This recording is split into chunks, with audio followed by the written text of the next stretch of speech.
Welcome to the Cabral Concept, where board-certified naturopath and integrative health practitioner Dr. Stephen Cabral shares how he was diagnosed at the age of 17 with a life-altering illness and given no hope for recovery. It was only after studying and traveling all over the world did he discover how to combine ancient Ayurvedic healing practices with state-of-the-art naturopathic and functional medicine to fully rebalance the body and re-energize it with life. It's time to discover how to get well, lose weight, and finally feel alive again. And now, here's your host, Dr. Stephen Cabral.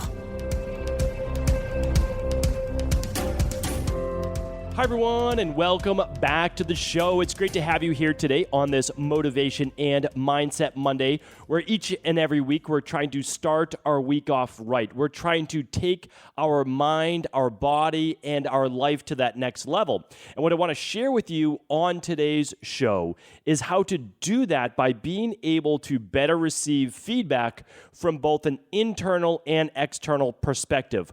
What the three triggers are that you need to be on the lookout for, knowing when they start to arise and what to do about them. So I just think that this is such an important topic because the world is ever changing, especially right now. And if we want to change in a good way, in a positive way, in order to be able to deal with everything around us, well, we need to be watching out for these three specific triggers. So what I'm going to do is I'm going to share those with you today. We're going to go through them and then how we can begin to evolve into a greater, I would say, a better version of us. That's really what it's all about. It's not becoming anyone else. You know, you don't want to become your friend or a role model or, what you believe your parents think that you should be or your children, think that you should be.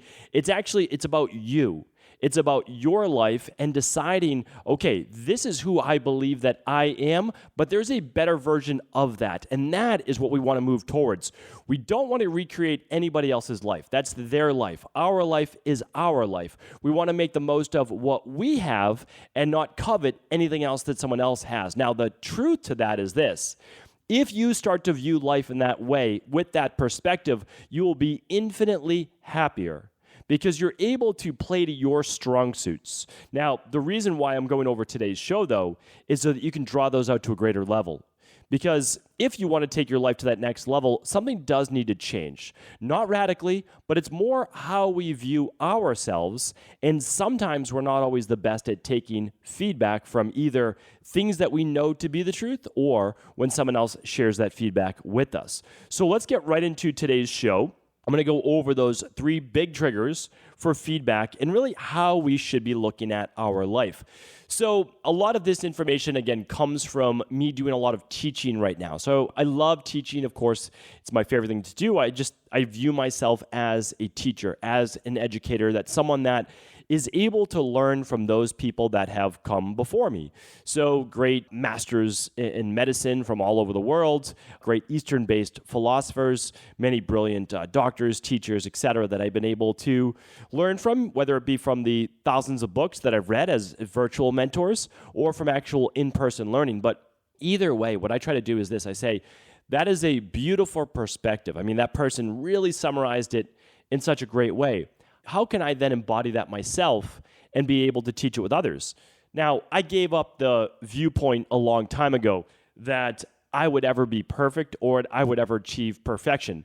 It was certainly something that I was looking for when I was younger, and I would get really upset at myself when I wasn't perfect in school or perfect in sports or perfect with whatever it might be. And that certainly had a lot to do with the ego and me looking for some type of external-based justification or external-based source of validation in my own life.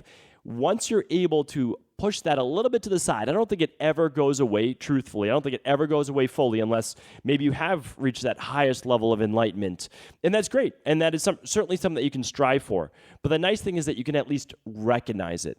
And so I think what I've been getting better at, that I simply want to share with others, and I'm by no means perfect, is that getting better at introspection, kind of looking at my life as a third person, like outside point of view, and then also listening to feedback and saying, okay, I see what you're saying there. even if I don't agree, is at least being open. And that's what I want to share with you here today. So let's get right into that first trigger that we're talking about. The first trigger is what's called a truth trigger. And these are actually taken from the book, Thanks for the Feedback. I've mentioned that book before. It's one of probably about a dozen base books that we're using as the curriculum for the IHP Mastery. Again, this isn't, I wouldn't say curriculum, but it's one of the lessons inside of it that I just think it's nice because it gets us away from the ego-based perspective, and it gets us also looking at how can we be better for ourselves, for our family, and for all those around us in our community. Well, the first one, this truth trigger, the book states this. It's set off by the feedback itself that we feel is somehow untrue to us, maybe unjust, and we feel wronged by hearing it. So, for example, someone says to you, let's say that you've been really working hard towards a certain goal. Well, let's even just use a nutrition plan in place, right? So you've been working really hard to lose weight. You haven't been able to lose the weight, and you've been following this diet plan that you believe to be the answer. And it's partly because you've done so much research on your own. You've really looked a lot up, and you find that this is going to be it. And someone comes along, or maybe you hear it on a podcast, or maybe you read it in an article, and they say that this is not the way to go. And here's why people do plateau. And here are those reasons. Well, what happens is a lot of people who have made that diet plan, again, we see this in the industry today. What we have are people believing that, this is their dogma, that this particular diet plan is who they are. I mean, I see many, even doctors out there, attaching themselves to this diet or that diet. And the problem is that it leaves themselves having to constantly defend that ego or that dogma, not being open to change when they've created an entire business or an entire persona around a particular diet plan. So if you present them with information such as this diet, sure, it helps with weight loss, but it increases mortality by 31%. And many people will know the diet that I'm talking about. It increases mortality, all-cause mortality by 31%. So yes, you'll see your abs, but you're certainly going to die a whole lot younger. Does anybody want that? Well, though a lot of people might feel the trade-off is great when they have those abs and whatever might be going on in their 30s, 40s, 50s or so, but they're certainly not going to be saying that when they get to their 70s and they still have a whole lot life left to live, but those previous choices have led them to where they are today. That's one of those truth-based triggers, is that it's very difficult to have a conversation with someone that is constantly having to stand by this particular dogma. So that's why I always tell people, listen, keep an open mind that you are not your particular diet. You're not your whatever it might be. That's not who you are. It's a part of you, but you have to be willing to let all of that go. If you find better information, truth in different places, allow yourself to be able to grow. So what I would say in this particular instance is that even if you read the article yourself, no one told you about it, or you heard it on a podcast, again, you're just kind of hearing it from the outside, examine what you feel to be the truth. When I was studying a lot of diet, this is many years ago now, I've shared this before, but I think it's important today, I would read all the different books on a vegan-based diet. And I would read all the books on a paleo-based diet. And then I would read all the books on this particular diet. And I would simply listen to where the author was coming from, what they were trying to share. And I would be open to it. And that is simply what I recommend to you in life in general. Be open. You don't have to believe it. You really don't. But be open to it and allow it to sink in and set in. Now, it will either resonate with you or it won't. And the truth is that it's sometimes not always the right time. Maybe this time in your life, this is the right methodology for you. But that doesn't mean that things can't change in the future.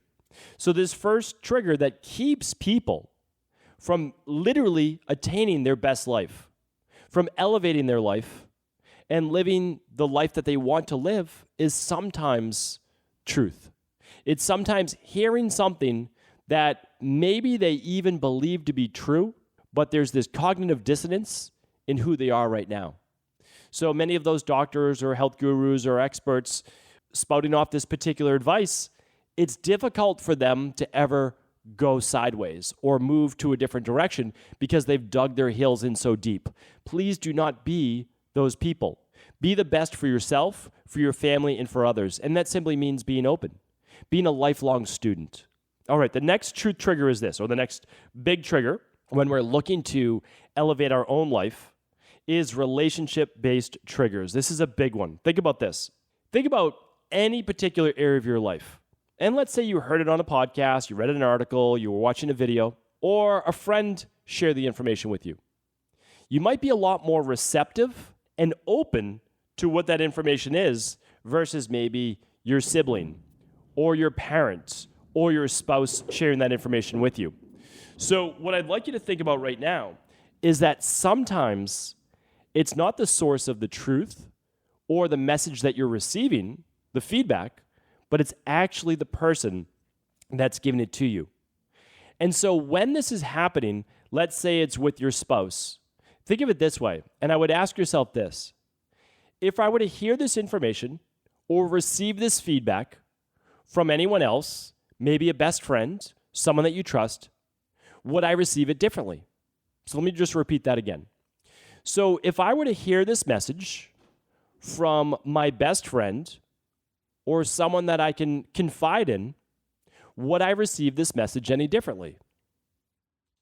And if the answer is yes, then what you want to do is then step back from a moment and say, okay, let me try to think about two things. One, why is it that I put up such a wall when this person shares this information with me about anything? And also, why would I be more open to a friend giving me this information versus a coworker, a sibling, a parent, a spouse? Sometimes it's the people that we know best. So you can view this in two ways. One, is the information or feedback they're giving me correct and true? Even if I don't want to accept it, is it true? Because sometimes that's the truth, right? Sometimes we don't want to hear it, but we know it to be true. Now, I always say that's okay. Let it be true. It doesn't mean that you need to change right away, because maybe how you're acting right now is serving you in your particular life right now. I get it. Listen, I've been there before. I understand. Sometimes you just need to do what you need to do, but let that be for a very short period of time just to get you out of your particular circumstance. And I'll be talking about that in a couple weeks. So the other is this. So, okay, we hear the feedback. We know it to be true. And then let's go into a little bit more. Why do I view this person as a threat? Or why do I view this person as confrontational? What is going on inside of me that's allowing these emotions and these triggers to start to come up? And it's a really great thing to begin to journal or contemplate on, because if you do, your relationship with whoever that is that you're viewing from a negative standpoint will become better, because you will see it as inside of you rather than them. Because if the information was disseminated by a different individual, you would have taken it to a much better degree. But since it came from this person that you view as a threat or confrontational, or you might not have the best relationship with, that's okay. That actually gives you pause to say, I can improve my relationship with this person. And of course, I understand relationships are a two-way street, but the truth is, it always has to start with you, right? You have to rise above. You always have to be the bigger person. Never wait for the other person, because they may not be doing the same work that you're doing on yourself. And that's the great thing. It starts with us. And then what we try to do is simply share with others. Now, they'll be open to it when they're open to it, when they are ready. But we at least have to open the door. That's the big thing. So the second one we just went over is called relationship-based trigger. It means anyone you have a relationship with, would you view the feedback differently if it came from a different individual? All you have to do is ask yourself that. And if you said yes, then okay, think about the feedback then coming from a friend or a trusted source. And you might say, okay, I see what they're saying here. You don't have to agree yet, right? It's kind of like when I talked about big goal setting before. You don't have to believe yet, okay? It's not a prerequisite for keeping an open mind. Believing, internalizing is not a prerequisite for keeping your mind open. That's it. Again, when I read about all sorts of different diets, I don't have to believe in them, but I'm going to keep an open mind, because that's what's best for our community, is that I continue to learn myself. I continue to grow. I continue to share then with my team, my coaches, and of course on this podcast with all of you. So the third trigger is this. It's called an identity trigger.